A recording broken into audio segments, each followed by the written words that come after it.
Il est 19 h, bonsoir à tous, merci d'être fidèles au poste pour un nouveau point complet sur l'actualité régionale. C'est un rendez-vous annuel pour Secouristes sans frontières et c'était aujourd'hui. L'organisation a mis ses troupes à l'épreuve au cours de manœuvres de sauvetage. Une quarantaine de bénévoles étaient venus de toute la France pour participer à ce stage. Théâtre des opérations, le fort de Varrois, près de Dijon. Tiffen Pfeiffer, Damien Rabezen. Un équipier en descente. Urgence au fort de Varrois. Un promeneur gît dans les souterrains.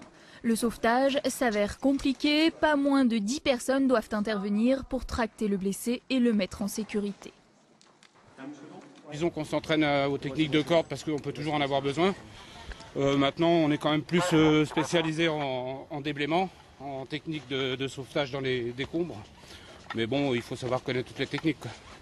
Aujourd'hui, ce n'est qu'un exercice. Objectif, pouvoir extraire des personnes ensevelies, quelles que soient les circonstances. Une fois par an, les 60 bénévoles de l'ONG Secouristes sans frontières se réunissent pour se mettre à l'épreuve. Un bon moyen de souder les équipes avant la prochaine intervention à l'étranger. Mélanie vient de rejoindre l'association, c'est son premier stage.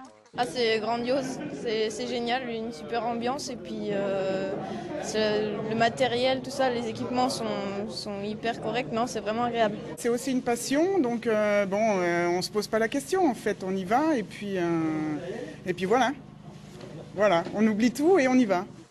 Et ce, malgré les risques. Depuis 30 ans, l'association reconnue par la sécurité civile intervient en cas de catastrophe naturelle, mais exclusivement à l'étranger et à la demande des États concernés. La dernière mission, ça a été en mai 2008 pour le cyclone en Birmanie.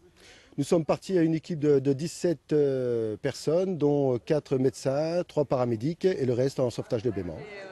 L'ONG, installée à Dijon, a très peu de moyens. Du coup, elle ne réalise qu'1 à 2 missions par an. Mais les mises en situation sont indispensables. Sauver des vies ne s'improvise pas.